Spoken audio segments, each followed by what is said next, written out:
शारीरिक वेदना आणि मानसिक वेदना. माणसाच्या जीवनातल्या ह्या दोन महत्त्वपूर्ण वेदना आहेत. शारीरिक वेदना आणि मानसिक वेदना. याच्यापासूनच सगळं दुःख अवलंबून आहे. शारीरिक वेदनेपासून दुःख अवलंबून आहे आणि शारीरिक वेदना झाल्या मानसिक वेदना तयार होतात, तिथून दुःख अवलंबून आहे. आता शारीरिक वेदनाही दूर करायच्या आहे आणि मानसिक वेदनाही दूर करायच्या आहे. तर सर्वात अगोदर निर्माण होते, दोन्हीही एकामेकाशी जुळलेले आहेत. शरीरही जुळलेलं आहे आणि मनही जुळलेलं आहे, एकामेकाशी जुळलेलं आहे, एकामेकावर अवलंबून आहे. आपण असं म्हणू शकत नाही का एकामेकावर अवलंबून आहे. दोघं हे भाऊ आहे समजून घ्या, किंवा दोघं बहिणी आहे. शरीर आणि मन एकामेकावर अवलंबून आहे. शरीर चांगलं असेल तर मन चांगलं राहते, मन चांगलं असेल तर शरीर चांगलं राहते, नाही तर रोगच रोग, बिमारच बिमार. तर काही जण आपापल्या हिशोबानं आपलं मन तयार करतात. विचित्र प्रकार समाजामध्ये आढळतात. धम्माच्या अभावामुळं त्यांना दुःखी राहतात. दुःखाचं मूळ कारण काय? दुःखाचे मूळ कारण तृष्णा, राग, द्वेष, लोभ, मोह. याच्यामधल्या मग विविध कड्या निघतात, विविध बाजू निघतात. कोणाला समजते आणि कोणाला समजत नाही. आपलं काय माहीत आहे का? स्वतःकडे नाही पाहिलं आहे, दुसऱ्याकडे. हा कसा आहे, काहून असा राहते, हे काहून अशी राहते, हा काहून हा चालते, बाबा हे मोठी मटकू राहिली, बाबा हिच्याच पैसे आहे का साडी, हां हिच्याच पैशासाठी दागिने, मोठी श्रीमंती आली. म्हणजे बाह्य दुसऱ्याला पाहून जळणं, जलसी, द्वेष करणं, या बाबीकडे लोकांचं जास्त लक्ष आहे का नाही?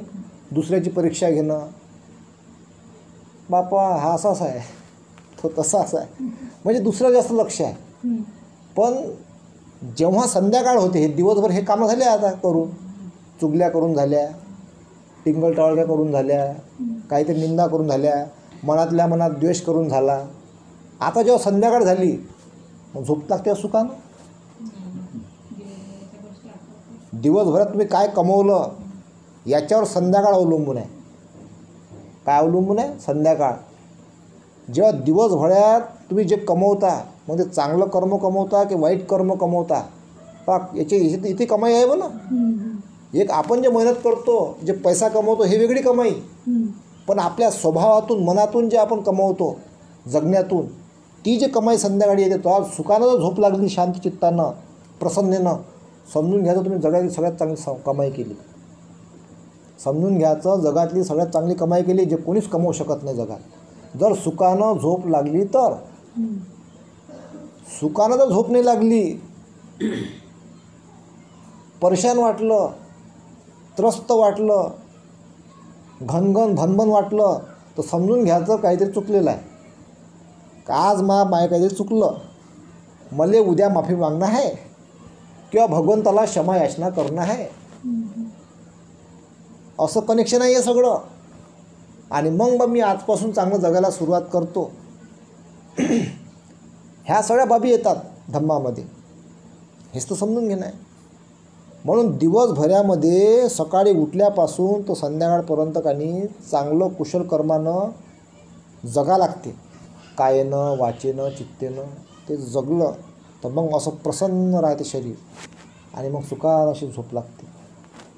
जे कोणत्याही दुकानात विकत नाही भेटत. एखादा काय म्हणते, मला काय करायची गरज आहे, हे प्रसन्न गोष्टी चित्तानं, मला काय चांगलं बोलायची गरज आहे, मी असाच वागीन, माझी बम पैसा आहे. पैशाने विकत घेऊ शकते काय? जगातला कितीही मोठा श्रीमंत जरी असला, तो सुखाची झोप तो पैशाने विकत नाही घेऊ शकत. घेऊ शकते काय? नाही घेऊ शकत. मग तो मोठा सेलिब्रिटी असो का मोठा बिझनेसमॅन असो, कोणी असो, तो सुखाची झोप विकत नाही घेऊ शकत. काही लोक एवढे श्रीमंत आहे का त्याला सुखानं झोप लागत नाही, तरच तर ते झोपिले. तर शेवटी त्याला झोप लागत नाही, दवाखान्यामध्ये जातात, डॉक्टरला सांगतात, म्हणते मला झोप नाही लागत म्हणते, परेशान आहो म्हणते मी. तर मग गोळ्या भेटते, डब्बी भेटते गोळ्याची, झोपेची गोळी घेऊ मग झोपतात. आहे का नाही परेशानी. आणि त्या गोळीचा त्रास होते मग तिला पुढे चालून किडनी डॅमेज होईल, त्या पोटापोट दुखन, गरमी वाढन, शरीरामध्ये हीट वाढन, त्याने अजून आजार होते. मग बी पीच्या गोळ्या, बी पी हाय, बी पी लो, विविध प्रकारचे आजार होतात. मग काऊन होते असं? वाईट नको वाटू द्या. कनेक्शन आहे कर्माशी, शरीर आणि मनाची कनेक्शन आहे ते. तर ह्या सर्व बाबी भगवंताने शिकवलेलं आहे का शरीर कसं चांगलं ठेवायचं आणि मन कसं चांगलं ठेवायचं, माइंड का चांगला ठेवायचं, हे सगळं भगवंताने शिकवलेलं आहे. जसे भगवान बुद्ध बसलेले आहेत ना पद्मासनसारखे मध्ये, हे जे पाय असते भगवान बुद्धाचे असे वरून त्या साईडने तसे पाया, ती मुद्रा आहे भगवंताची. त्यांना आरोग्य चांगलं राहतं. तसं बसते आहे कोणीच नाही बसत. तसं बसून ध्यान करावं लागते. समजलं बा? जर ध्यान करायचं आहे चांगलं, तसं बसून ध्यान करावं लागते. 5 मिनटं करा, मग तसंच बसून करावं लागते ध्यान. भगवान बुद्ध ध्यान तसंच बसून करत होते, तेव्हा ध्यान लागते. तसं बसून जर नाही झालं तर ध्यानच लागत नाही. ध्यान लागलं हे समजून घ्यायचं असं तर असं बसावं लागते. जे ध्यान आपण करू राहिलो आता असं होते नॉर्मल कसंही बसून, ते भावचक्रातलं होय. ते त्याने ॲक्सिडेंट होते. मग त्याने ॲक्सिडेंट होते. भगवान बुद्धासारखं पद्मासनमध्ये बसून ध्यान केलं तर ते ध्यान जर लागलं तर समजून घ्यायचं बरोबर आहे. नाही लागलं तर प्रयत्न करा, करत राहा प्रयत्न, पण ॲक्सिडेंट होणार नाही. माझा असा अनुमान आहे, अंदाज आहे, गृहस्थी माणसानं फक्त आनापानसती करायचं. आनापानसतीच्या पुढं जाऊ नये. तुम्हाला कामधंदे करावे लागते, पैसा कमवावा लागते. 2 पैसे कमवसान तर पोटाने खासान, काहीतरी कमवसान तर खासान ना दिवसभर. पोट भरणार आहे का बा? तपस्या करसान काही दिवसभर, जे 10-15 पोते असं होईल काय? हॅबिट नाही झाली पाहिजे ती तुम्हाला. ती सवय नाही झाली पाहिजे जास्तीची. सवय असली पाहिजे फक्त आनापानसतीची. मी तेच सांगत असतो, आनापानसतीने ॲक्सिडेंट होत नाही. आनापानसती म्हणजे काय? श्वासावर लक्ष ठेवणे. श्वास कसा जातो, कसा बाहेर निघतो, त्याच्यावर लक्ष ठेवा. त्यांना माइंड चांगला राहते, दिवस चांगला जाते आपला. त्याच्या व्यतिरिक्त मग असंही बसावं लागते पद्मासनमध्ये. असं बसलं तर यानं शरीराची रचना चांगली राहते, पोट चांगलं राहते, हार्ट चांगलं राहते, डोळे चांगले राहतात. आणि माझा असा अनुमान आहे, यांना हार्ट अटॅक लकवा मारत नाही, असा माझा अंदाज आहे. चांगला अंदाज आहे ना? वाईट काय त्याच्यामध्ये? करायला पाहिजे. मग शिबिरमध्ये गेलो तर आम्हाला असं सरळच बसायला त्याच्या स्वतःलाच नाही बसत ते असा बुद्धार्थ. ज्याला स्वतःला बुद्धार्थ नाही बसता येते, तुम्हाला काय सांगतील ते? असं बसणं सोपं आहे काय? बसताच नाही.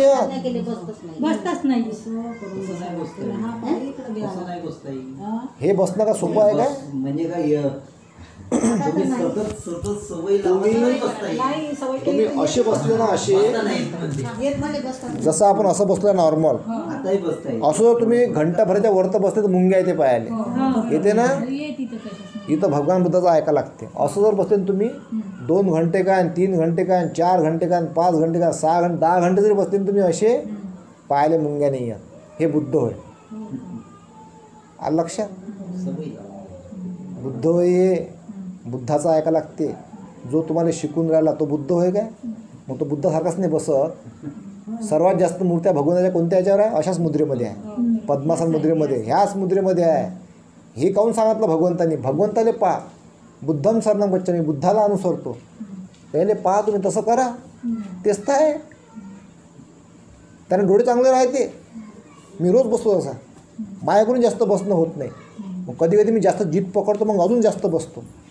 मी जास्तीत जास्त अर्धा घंटा बसतो तसा. पाय दुखतात ना, साधा आहे का बसणं? त्याला बल लागते ना लय मोठं बसाले. तेवढं बल प्राप्त केलं मी अर्धा घंट्याचं, भरपूर झालं माझ्यासाठी.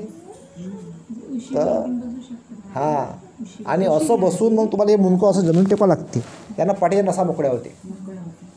तर हा एका प्रकारचा काही भगवंताचा तो योगा आहे, व्यायाम आहे. तो करा तुम्ही रेग्युलर. तर हा जर तुम्ही रेग्युलर करसाल तर आरोग्य चांगलं राहते. नाही तर लहानपणात चष्मे लागू राहिले. काहून लागू राहिले चष्मे? तुम्ही जर खाऊ राहिले आता, आपल्या भारतामध्ये जे काही अन्न उगवत असते त्याले पहिले लॅबमध्ये चेक करतात का हे अन्न खायच्या लायकीचं आहे का नाही आहे. करा पण लॅबमध्ये चेक. गहू डाळ पुरं केमिकल निघते त्यातून. तुम्ही वावरामध्ये जे फवारणी करता त्यांना किडे मरते, जंतू मरतात, पाखरं मरते. ज्यांना पाखरं जंतू मरून राहिले त्यांना माणसाने मरतील काय. तुम्ही तो स्लो मोशन पॉयझन खाऊ राहिले आता सध्या. खाऊ राहिले नाही खाऊ राहिले. त्यांना बिमाऱ्या वाढल्या, त्यांना आजार वाढले, त्यांना कमी वयामध्ये पोरायले हार्ट अटॅक येऊ राहिले. त्या स्वतः पाहिले. जवान पोरं मेले हार्ट अटॅकनं. कशामुळं? हे केमिकलचं अन्न. आता हे केमिकलचं अन्न पहिले होतं काय? पहिले नॅचरल शेती होत होती. आता हे नॅचरल शेती नाही होऊ राहिली. शेती होऊ राहील जैराची. तुम्ही बुद्धाचं ऐकलं का? भगवान बुद्ध काय म्हणतात? 5 प्रकारचे व्यवसाय करायचे नाही. त्यामधला एक व्यवसाय जहराचा व्यवसाय. लोक जहराचा व्यवसाय करू राहिले. 100%वरून 90% शेतकरी जहराची शेती करू राहिले. आता पूर्ण फवारणी मारू राहिले. आहे का नाही? त्याला किडे मेले, माकोडे मेले, जंतूही मेले, मेंढक्याही मेल्या, उंदरही मेले, सगळंच मारून टाकलं त्यानं. निसर्गाची प्रक्रिया तुम्ही थांबवली. निसर्गाची प्रक्रिया काय आहे? निसर्गाची प्रक्रिया असते, उंदरही असते, मेंढकेही असते, किडे असते, किटुकले असते, सगळं असते. निसर्गाची प्रक्रिया आहे ती. त्यामधले समजा 10 दाणे असत, 10 दाण्यापैकी 3 दाणे समजा दान पारामिता चालली. किडे खातील, मेंढक्या खातील. 7 दाणे आपल्याला भेटू राहिले. तुम्ही दान पारामिताच नाही करू राहिले. दोष वाढला आणि त्यांना बिमाऱ्या वाढल्या. जो काही पैसा कमवला तो दवाखान्यात. असं सर्क्युलेशन आहे ते. निसर्गाची प्रक्रिया तुम्ही बदलू शकत नाही. निसर्गाच्या प्रक्रियेनुसार चालू लागते. आणि त्या खानपानामुळं काय झालं मग? शारीरिक आरोग्य बिघडलं. शारीरिक आरोग्य बिघडलं आणि त्याच केमिकलच्या अन्नामुळे मानसिक आरोग्य बिघडलं.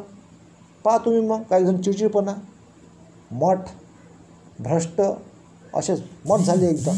काही जण नशिनदातक असतात दिवसभर, सकाळ दुपार संध्याकाळ. त्यांना ब्लड कॅन्सर होते. त्या पुढीवर लिहिलं आहे ना कॅन्सर होते म्हणून. लिहिलं असते ना तरी घासतात ना. मग कोण आहे हुशार? आहे काय नाही? बुद्धाचं ऐकू राहिले, भगवान बुद्धाचं ऐकू राहिले काय? जर होईन ते. मग सांगाव तो काय सांगावं? आता माहीत तर आहे. मग काय म्हणतात त्याला सांगा. मी सांगत असतो काही जणाले. नशेनं कोणी मला दात घासताना दिसलं मी सांगतो का मा यांना कॅन्सर होते ना, मराच लागते म्हणतात असे. म्हणजे पहा किती सोपं आहे म्हणण्याला. म्हणजे उग्रट होऊन बोलतात. मराच लागते म्हणते. मग बिमार पडल्यावर तुम्ही दवाखान्यात जाता कायले? काय जाता दवाखान्यात? तसंच मराचं. बिमार पडून मराच लागते ना. म्हणजे खोटंही बोलता तुम्ही. पहिले काय म्हणता? मराच लागते. बिमार पडल्या का दवाखान्यात. मग मायने ऐक डॉक्टरचं ऐकते. मग डॉक्टर काय म्हणते? आता मध्ये नशीन दादा घासणं बंद करा. दारूवाल्याला मध्ये दारू पिणं बंद करा. आहे काही म्हणते ना असं डॉक्टर. हे कशावर सांगते तो? जास्त नाही सांगत. त्याला माहीत आहे बिल आपलं निघू राहिलं मस्त. पेन लेखाचं अजून. मी लोकांना तडमडीने सांगतो, मन लावून सांगतो मी. नशीन दारू नको घासा, दारू नको प्या, तरी ऐकत नाही. खर्रे खातात, गुटखा खातात, तंबाखू खातात. यानं मानसिक आरोग्य बिघडते. मानसिक आरोग्य बिघडलं का शारीरिक आरोग्य बिघडते. पोटामध्ये गोळा काऊन होते? तर मग ॲपेंडिक्सचा गोळा काऊन होते? काऊन होते ॲपेंडिक्सचा गोळा? खाण्यामुळं. विकाल भोजन वेरमणे सिक्खापदं समादयामि. भगवान बुद्धानं सांगितलं विकाल भोजन करू नका. केला विकाल भोजन, झाला पोटात गोळा ॲपेंडिक्सचा. मसाल्याचे पदार्थ आणि विकाल भोजन, त्यानं ॲपेंडिक्सचा गोळा पोटामध्ये होते. पहा किती महत्त्वाचे बुद्ध आहे. भगवान बुद्ध किती महत्त्वाचे आहे. सगळं सांगितलं भगवंतांनी. आपलं शारीरिक आरोग्य कसं राहायला पाहिजे आणि मानसिक आरोग्य कसं राहायला पाहिजे हे सर्व तत्त्वज्ञान भगवान बुद्धांनी 2500 वर्ष अगोदर सांगितलं. ज्यानं घेतलं त्याला फायदा झाला, ज्यानं नाही घेतलं नुकसानच नुकसान. परेशान राहतात. मग म्हणते विहारामध्ये काय भेटते? आता भेटलं तुम्हाला? भेटलं का नाही भेटलं? कुठं भेटलं तुम्हाला? विहार आहे म्हणून भेटलं. जर तुम्ही तर रोज आले तर तर तुम्हाला ॲटोमॅटिक काही ना काही स्वतः चित्तामध्ये उत्पन्न होते चांगल्या चांगल्या गोष्टी. चर्चेमधून आपलं शरीर चांगलं बनते. पहा तुम्ही अभ्यास करा या गोष्टीवर. एक आपला स्वभाव बघा तुम्ही. काही 1-2 माणसं बघा तुम्ही. एक राग, द्वेष, लोभ, मोह पाडणारा व्यक्ती आणि एक बघा तुम्ही राग, द्वेष, लोभ, मोह त्यागणारा व्यक्ती, त्यागलेला. पहा तुम्ही दोघात फरक आहे का नाही आहे? चित्त कसं उत्पन्न होते इथं आल्यावर. आपण काय करतो, इथं न येऊन आपलं नुकसान करू राहिलो आपण. म्हणजे आपल्याला बाहेरचं जग जिथं राग, द्वेष, लोभ, मोह उत्पन्न होते अशा याच्यात आपण जास्त पडतो. अशा वातावरणात आपण जास्त राहतो. जिथं आपला राग, द्वेष, लोभ, मोह त्यागले जाते, कमी होते बा, तिथं तुम्ही येत नाही. मग मूर्ख कोण आहे? आपण. मी नाही म्हणत बापा. नाही, आम्ही बरोबर आहे ना. जिथे बरोबर आहे ना, अलबत्त जातो. पहा किती स्पष्ट तुम्हाला सांगू राहिलो हो, मी. हो. जिथं राग, द्वेष, लोभ, मोह त्यागले जाते, जिथं आपण चांगलं बनतो तिथं तुम्ही येत नाही. नाही, जातच नाही. आणि जिथं तुम्ही बिघडता तिथं तुम्ही राहता. ह्या गोष्टी आवडतात मला. त्या गोष्टी आवडते. चालले मग कोणी पाणटेल्यावर, कोणी दारूच्या दुकानीत, कोणी मग 4-5 जणी बसल्या, काही इकडल्या तिकडल्या चुकल्याच्या गोष्टी आहे का नाही. भांडणं कसे लावायचे ह्याच्या गोष्टी, निंदा कशा करायच्या ह्याच्या गोष्टी होते ना. अशा गोष्टी जे नाटकं राहते टी व्हीवर दाखवतात, सासू सुनेचे भांडणं, टी व्हीवरचे नाटकं. म्हणजे नाटकं पाहायला तुमच्याशी वेळ आहे, पण भगवंताच्या सानिध्यामध्ये विहारामध्ये यायला वेळ नाही.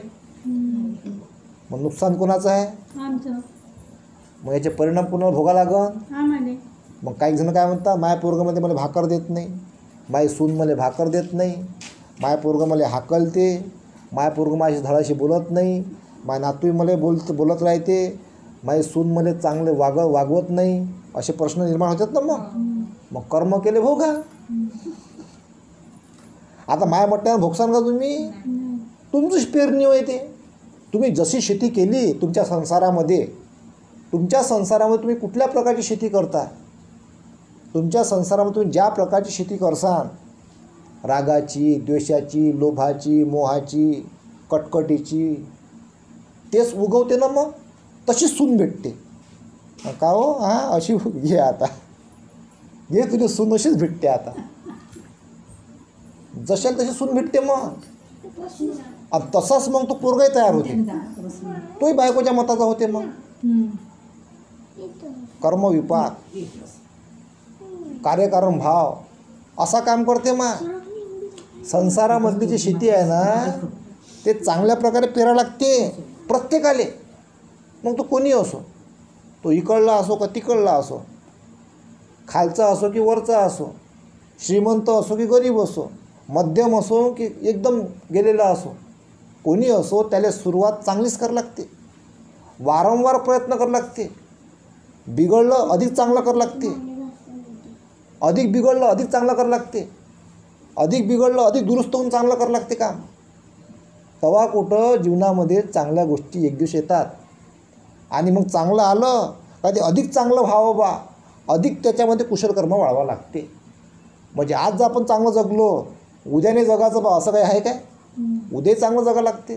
तर उद्याचा दिवसही चांगलं जावा म्हणून अजून कुशलकर्म करावं लागते. जसं संपत्ती आपण कमवतो, पैसे, तर पैसा कोणत्या मार्गाने आला हे लय महत्त्वाचं आहे. तिथेही सुख अवलंबून आहे बरं. पैसा कोणत्या मार्गाने आला? सात्विक मार्गाने पैसा आला पाहिजे. भगवंतानं सांगितलेल्या सात्विक मार्गाने पैसा आला तर तो पैसा टिकूनही राहते आणि त्याचा फायदाही होते, त्याचं फळही भेटते. आणि वाईट मार्गाने पैसा आला तो दवाखान्यात. नाही तर मग पैसा किती असला तर पुढची पिढी निघते मग बेवडी, गंजट्टी, बदमाश, जुवारी, पुरा संपत्ती चालली जाते. भगवंताच्या मार्गाने आलेला पैसा धम्माच्या मार्गी असन तर पुढची पिढी चांगली निघते आणि ते पैसा टिकून ठेवते. नाही तर पहा तुम्ही इतिहास काळामध्ये राजे महाराजे किती होऊन गेले राजे महाराजे. दिसते म्हणजे नामोनिशाण आज फक्त मोजकेच आहे का ज्याचे कुशल कर्म असन त्याचेवाले राजे महाराजाचे काही ना काही पिढ्या आता आहे. जसे शिवाजी महाराज, त्याचे जे 2 पूर्वज आहे आता वंशज, त्याच्यामध्ये संपत्ती आहे. कारण शिवाजी महाराजाचे कुशल कर्म होय ते. छत्रपती शिवाजी महाराजाचे कुशल कर्म होय म्हणून त्याची पिढी अजूनही आहे, टिकून आहे. संपत्ती आहे त्याच्यापाशी भरमसाठ. जसे आपले डॉक्टर बाबासाहेब आंबेडकर, गाणं वाजवतो ना आपण, तू इतकं दिलं आम्हाला कधी सरावं, तुला देव म्हणावं की भीमराव म्हणावं. बाबासाहेबांना कमवलेली संपत्तीचा फायदा समाजाला झाला आणि त्यांच्या परिवाराला झाला. झाला का नाही झाला? वलय आहे ते बाबासाहेबाचं, कुशल कर्म आहे. तर हे कुशल कर्म कधी सरत नाही. भेटलं ते त्यांनाही भेटू राहिलं परिवाराले, आणि बाबासाहेबाचे जे वैचारिक वारसदार आहे त्याला भेटू राहिलं, जे ऐकून राहिले. आहे का नाही फायदा होऊ राहिला ना. बाबासाहेबाची सिग्नेचर काही जणांच्या कारीवर आहे, काही जणांच्या बाईकवर आहे, होऊन राहिला ना फायदा. या सर्वापेक्षा मोठं जे बाबासाहेबांनी दिलं तो धम्म आहे. काय? बाबासाहेब धम्मामध्ये मुरलेले होते, धम्मामध्ये बाबासाहेब पकलेले होते, बोधिसत्व होते बाबासाहेब, म्हणून एवढं मोठं कार्य करू शकले. आणि तोच धम्म बाबासाहेबांनी आपल्याला दिला. ऐका लागेल ना. साधन आहे हे गोष्ट, हे लय मोठी, लय मोठे तरंग असतात, लय मोठं कनेक्शन असते. हे इथपर्यंत धम्मामध्ये बल आहे का जन्मापासून तर जीवनाच्या शेवटच्या क्षणापर्यंत आपल्या जीवनात सुख कसं राहील इथपर्यंत धम्म काम करते. जाती, जरा, व्याधी, मरण. माणसाच्या जीवनाचे प्रवास किती असते? 4 प्रवास. जाती, जन्म येते माणूस, जरा येते, म्हातारपण येते, म्हातारपणाला व्याधी येते आणि मरण येते. ह्या 4ही प्रवासामध्ये प्रवास करण्यासाठी जो मार्ग आहे तो धम्माचा मार्ग आहे. म्हणजे तुम्हाला जन्मही चांगला, जन्म झाल्यानंतर तुमचं जे बालपण आहे ते चांगलं गेलं पाहिजे म्हणून धम्म आहे. बालपण तारुण्य चांगला गेला पाहिजे म्हणून धम्म आहे. आणि चांगल्या प्रवासामध्ये जगता जगता जे म्हातारपण येते, म्हातारपणसुद्धा चांगलं गेलं पाहिजे म्हणून धम्म आहे. आलं मला लक्षात? म्हातारपणसुद्धा चांगलं गेलं पाहिजे म्हणून धम्म आहे. आणि म्हातारपण आल्यानंतर रोग येणारच आहे, त्या रोगाला सहन करता आलं पाहिजे, तो रोग मिटवता आला पाहिजे म्हणून धम्म आहे. आणि मग शेवटचं असते मरण, सुखाचं मरण आलं पाहिजे म्हणून धम्म आहे. नाही तर काही जण काय म्हणतात, बरेच जण म्हातारे झाले, बापा सुखानं मरणच नाही राहिलं, येले सू राहिले. पहिले कमावलंच नाही, पहिले कमावलंच नाही धम्म, मग भोगा. समजलं पाहिजे म्हणून सांगू राहिलो. माया म्हटल्यानं नाही भोगणार आहे तुम्ही, तुमच्याच यानं भोगणार आहे. एक तर चांगलं भोगसा किंवा वाईट भोगसा. मी म्हटल्यानं होते का असं? माया म्हटल्यानं नाही आहे, मग काही तुमच्या ह्याच्यावर अवलंबून आहे ते. ते गाणं वाजते नाही भगवंताचं, धम्म हा नवा नवा, आहे का नाही? हा नवा नवा नाही, धम्म हा हवा हवा, हवा हवा आहे ना. तुम्हाला गाणे येते का? धम्म हा हवा हवा, दुःखाची ही दवा, मी सांगतो म्हणून नव्हे, तुम्ही स्वतः अनुभवा. मी अनुभवला, मला त्याची जाणीव होऊ राहिली म्हणून सांगतो अनुभवातून. तुम्ही अनुभवा लवकरात लवकर, वेळ कमी आहे.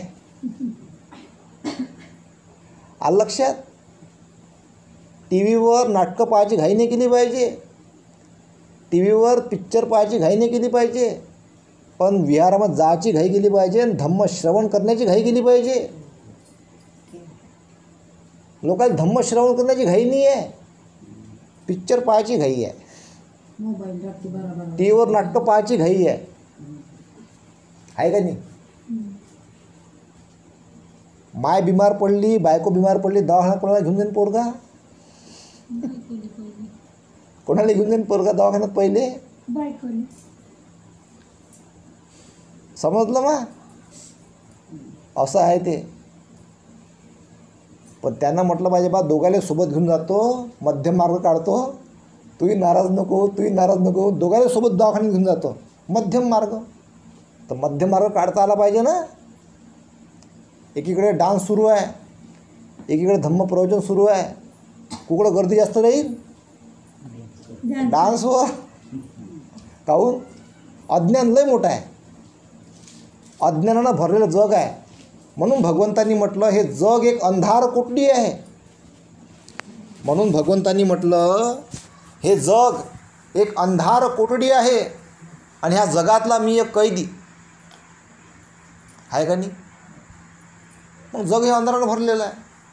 म्हणून तर विहारामध्ये कोणी येत नाही. तुम्ही येता, चांगली गोष्ट आहे.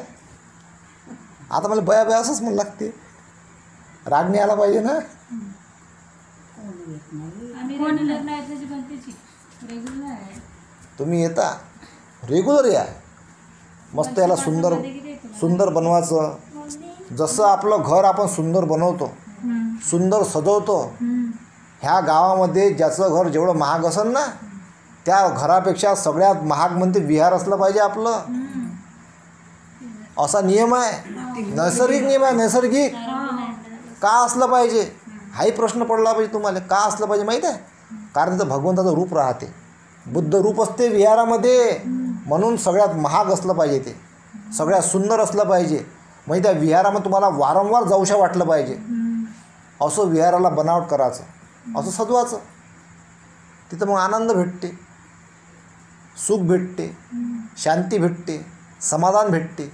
म्हणून ते सुंदर असावं असं तयार करा. म्हणून शारीरिक आरोग्य आणि मानसिक आरोग्य हे जर चांगलं ठेवायचं असेल, म्हणून विहारामध्ये जावं लागते, धम्माचं श्रवण करावं लागते, वंदना घ्यावं लागते रोज. आणि ते सगळं पाळावं लागते तुम्हाला. 4 उपोषित आहे, पौर्णिमा आहे, अमावस्येच्या 1 दिवसा अगोदर अमावस्या आहे, 2 अष्टमी आहे. याला भगवंतापुढे अष्टशील ग्रहण करून ते तुम्हाला याचना करून ग्रहण करावं लागते. हे तुम्ही ग्रहण करत जा. काही जण बापा आमच्याकडून होते काय, होते सगळंच, खाणं होते, मग पोट दुखते, मग डॉक्टरच मना करते. आता तुम्ही म्हणते आता तुम्ही हे नाही खाऊ शकत, ते नाही खाऊ शकत, डॉक्टर सांगते. मग म्हणून आतापासून करा ते. हे उपवासात काहून आहे माहीत आहे काय? म्हातारपणामध्ये खायची लय सवय राहते. हे खाऊ का ते खाऊ, बापा मरा लागते, खाऊ दे, हे खाऊ दे, ते खाऊ दे. म्हातारपणामध्ये आसक्ती गेली पाहिजे पूर्ण खाण्याची. विकाल भोजन वेर म्हणे सिक्कापण समाधी. आम्ही म्हातारपणापर्यंत आसक्ती जेवणाची गेली पाहिजे, म्हणून उपवासात व्रत आहे. त्याची आसक्ती राहू नये. त्या आसक्तीपासून तुम्ही मुक्त झाले पाहिजे तुम्ही. म्हणजे तुम्हाला म्हातारपणामध्ये कळलं तर कसं राहायचं, मग पोटाला कसं ठेवायचं. नाही तर येले होते, खाल्लं झाली लॅट्रिन, वासच वास, पोरगंही बोलते, सुनही बोलते, नातूही बोलते. परफ्यूम अंगाले असं लावलेलं, परफ्यूम लावलं असं मस्त वास असं, जवळ येऊन बसतात मस्त. पैसा असं जवळ, मोह आहे ना, मोहाने सगळे चिटकतात. धनसंपत्ती, लोभ.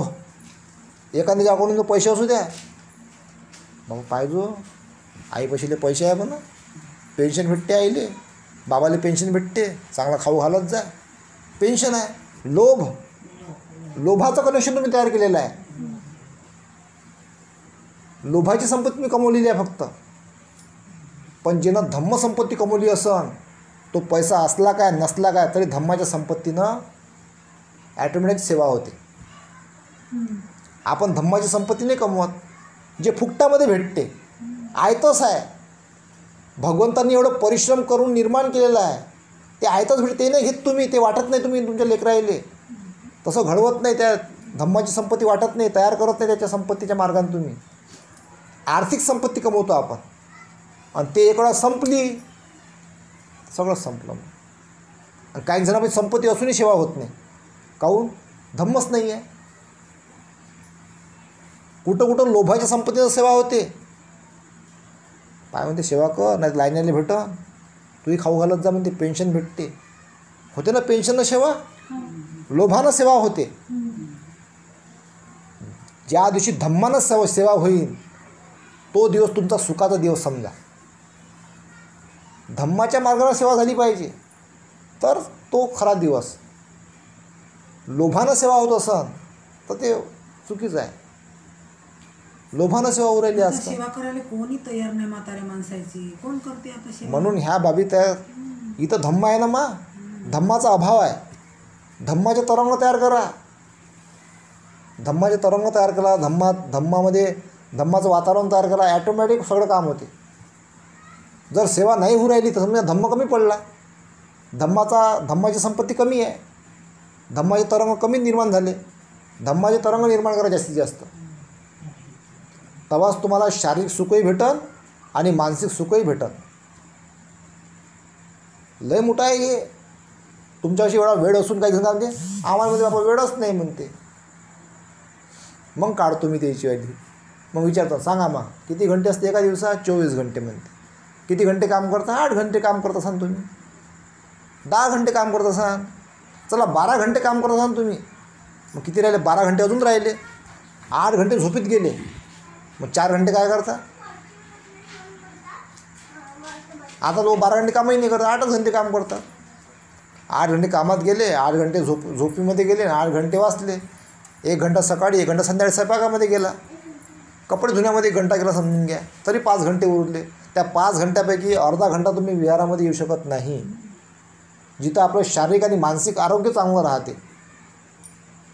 मग कोणाची गलती आहे? मग आमची. आता तुम्ही विहारामध्ये नाही आले, भगवान बुद्धाचं नुकसान आहे, धम्माचं नुकसान आहे, संघाचं नुकसान आहे. नुकसान आहे सामान्य माणसाचं जे येत नाही. मनुष्य प्राण्याचं नुकसान आहे. तुमच्या येणाऱ्या पिढीचं नुकसान आहे. स्वतःही बर्बाद होऊ राहिले तुम्ही, येणाऱ्या पिढीला बर्बाद करू राहिले. पहा माझ्या सांगणं तात्पर्य समजून घ्या तुम्ही. स्वतःचंही नुकसान करू राहिले तुम्ही आणि आपल्या पुढच्या पिढीचं नुकसान करू राहिले. स्वतःही घेतलं नाही, समजलं नाही आणि त्याला दिलं नाही. तुम्ही येत जा. नुकसानच नुकसान. आणि मग विहारामध्ये येते कोण माहिती आहे का? मग म्हातारा झाल्यावर जास्तीत जास्त सर्वात जास्त मी पाहिले म्हाताराशी विहारामध्ये येतात. ज्याच्या डोळ्यात दिसतही नाही, चालणंही होत नाही बरोबर, दुनियाभरचे आजार राहते शरीरामध्ये. मग भगवंताच्या पाया लागतात बिचारा. आहे असं काहून लवकर नेलं आहे का नाही? धम्म शिकवते का जागृत अवस्थेमध्ये कसं जायचं, सांगायचं कामच नाही. जायचं कसं हे धम्माचं ते पकल्यानंतर माहीत पडते ऑटोमॅटिक. येलेच नाही होत. येणेच नाही. असं झोपले ना तुम्ही सांगसाल स्वतः बाबू आता बोलवून राहिले सगळ्या परिवाराले, आता महिन्याभरात जाणार आहे पण मी. इथपर्यंत प्राप्त होते. ते विद्या आहे. पण त्यासाठी लय पुढं पक्का लागते त्याच्यात. सोपं थोडी आहे ते. का दुकानात गेलं बम पैसे आहे बा मॅ कमवले 5 करोड द्या बनव 2 करोडचं विकत. एखाद्या भंतीची बना भंतीची हे घ्या 2 करोड द्या बनव. ते सुखाचं मराचं आहे. नाही भेटत. ज्याचं त्यालाच कमवावं लागते. भंतीची बघ तुम्हाला आशीर्वाद देऊन देईन, सुखी हो, मंगल हो, मार्ग सांगन. त्या मार्गाने कसं जायचं ते सांगन मार्ग तुम्हाला. त्या मार्गाने जाऊनच तर ती अवस्था प्राप्त होते. भगवंतानं मार्गच सांगितलेला आहे. कार्यक्रम भाव सांगितला भगवंतांनी. त्या मार्गाने गेलं तेव्हा शारीरिक सुख आणि मानसिक सुख हे मिळते. आणि त्याला काही कुठं असं प्रमाण नाही आहे का दिसते बा, ते दिसत नसते. स्वतःच अनुभवामध्ये येते. ते अनुभवाचा धम्मा आहे हा. अनुभवा जाणीव करा. अनुभवा जाणीव करा आणि सांगा इतरांना. नाही तर याचं कुठे असं हे प्रमाण नाही आहे का बा दाखवा लागते कुठं. दाखवाचा नाही आहे तो धम्म, अनुभवाचा धर्म आहे. अनुभवण्यातून धम्म माहीत पडते आपल्याला. आता आग आहे, आगीमध्ये हात टाकायची गरज आहे काय?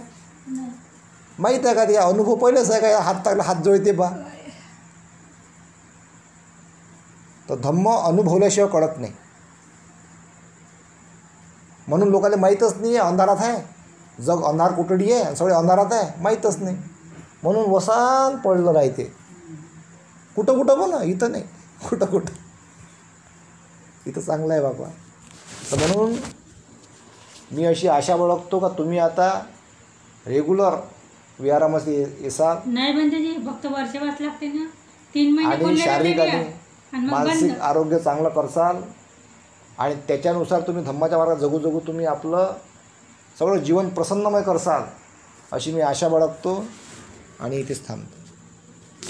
म्हणतो का चालू ठेवा 12